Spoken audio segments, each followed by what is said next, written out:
ये किसी को दे दिया गया है, किसी उद्योगपति को दे दिया गया, वो हाईवे है। हम लोगों ने तो एक्सप्रेस वे हाईवे इसलिए बनाया कि हमारे आम लोगों को फायदा हो, हमारे किसान और गरीबों की अर्थव्यवस्था बेहतर हो, उसके लिए हाईवे बनाया। लेकिन बीजेपी हाईवे जो बना रही है वो उद्योगपतियों को कैसे लाभ पहुंचे उसके लिए एक्सप्रेस वे बन रहा है। और जो लागत का हिसाब किताब लगाते हैं, मैं उनसे कहना चाहता हूँ कि जो हिसाब किताब कभी कोई सदन में लगाते थे कि देखिए हमने सस्ता बनाया है, लेकिन कभी हिसाब किताब लगाओगे अगर सबसे ज्यादा लूट किसी सरकार में हुई है एक्सप्रेस वे के नाम पर तो वो भारतीय जनता पार्टी की सरकार में हुई है। चाहे वो बुंदेलखंड एक्सप्रेस हो, चाहे वो गंगा एक्सप्रेस जो आपके यहाँ से बंद कर दिया जा रहा है। पता नहीं कब बनेगा, जब बनेगा तब देखा जाएगा। लेकिन उससे पहले बीजेपी के लोग बताएं डीजल की कीमत क्या है, पेट्रोल की कीमत क्या है। बताइए साथियों, आपने तो डीजल पेट्रोल खरीदा होगा, क्या कीमत है आज? और जो लाल वाला सिलेंडर कहां पहुंचा दिया? समझने में आ रहा है कि दिवाली पर फ्री देने जा रहे हैं। ये दिवाली में इसलिए फ्री देने जा रहे हैं क्योंकि चुनाव आ गया। पहले होली दिवाली निकल गई, उसका हिसाब किताब कहां है? कई हिसाब किताब उनके पास। और कह रहे थे कि इन्वेस्टमेंट आएगा उत्तर प्रदेश में, इन्वेस्टमेंट आने वाला है। बड़े बड़े आयोजन किए लखनऊ में, उद्योगपतियों को बुलाया गया कि कारखाने लगेंगे, उद्योग लगेंगे। बताओ शाहजहांपुर और पीलीभीत आसपास के लोगों, अगर कोई बड़ा कारखाना लग रहा हो जिसमें हमारे नौजवानों को नौकरी रोजगार मिल गया हो तो बता देंगे। नौकरी रोजगार नहीं। और सरकार से पूछो कि बताइए यहां बेरोजगारी बढ़ गई तो हमारे मुख्यमंत्री तो इतना पढ़े लिखे हैं जिसकी आप कल्पना नहीं कर सकते। ये कहां से डिग्री मिलती है योगी वाली, ये पता ही नहीं है। अगर हमारे सिविल को पता लग जाए कि योगी वाली डिग्री किस यूनिवर्सिटी इस कॉलेज में मिलती है तो हो सकता है हमें बहुत सारे साथियों को पकड़ना पड़ेगा कि वहां मत जाओ, यही ना हो सके। कोई जानता है कहां मिलती है डिग्री? और जब हम लोगों ने नौकरी रोजगार के बारे में पूछा तो सरकार कहती है कि 100 में केवल 4 बेरोजगार हैं। यहां मनोज पांडे जी भी बैठे हैं। सदन में हम लोगों ने पूछा कि बताओ कौन सा हिसाब किताब लगा रहे हो आप कि जहां आप कहते हो कि 100 में 4 बेरोजगार हैं।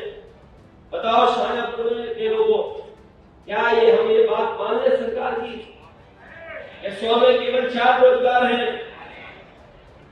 और सच्चाई तो ये है कि किसी गांव में चले जाओ, किसी कस्बे में चले जाओ, हमारे नए 90% नौजवान बेरोजगार और बिना नौकरी के रह रहा है।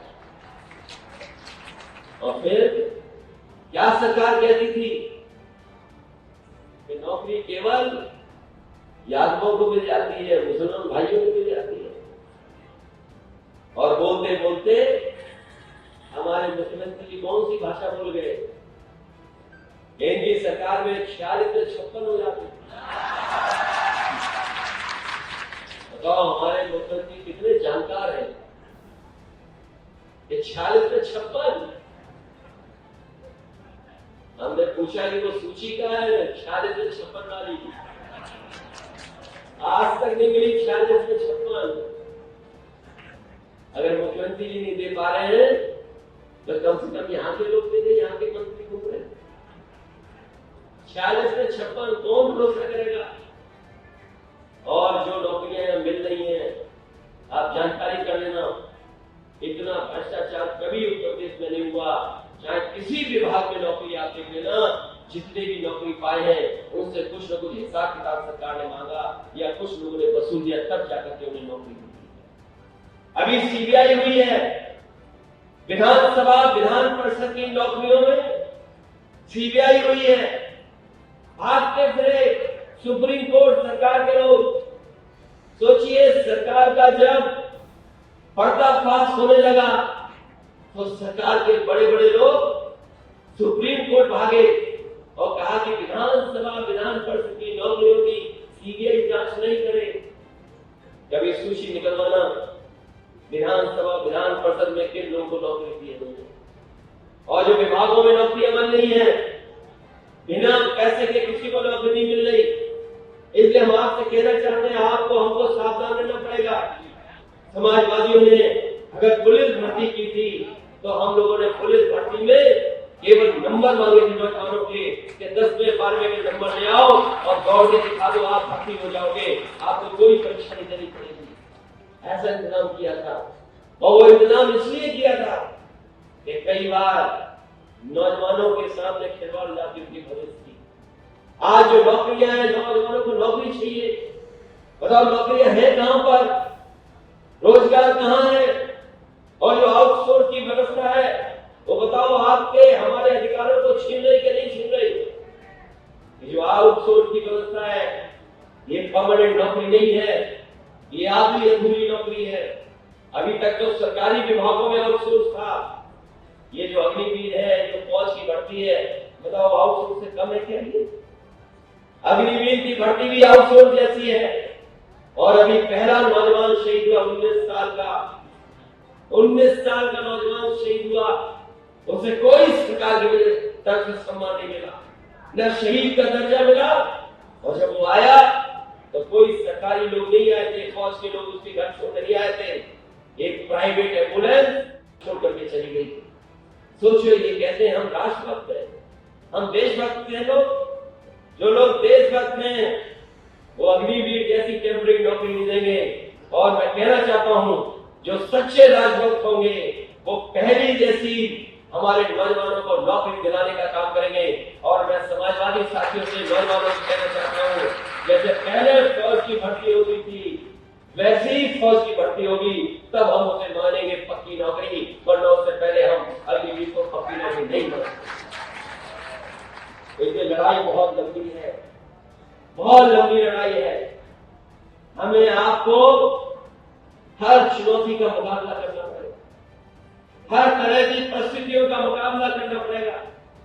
हम कार्यकर्ता नेताओं से कहना चाहते हैं कि हमारी आपकी बहुत लंबी लड़ाई है।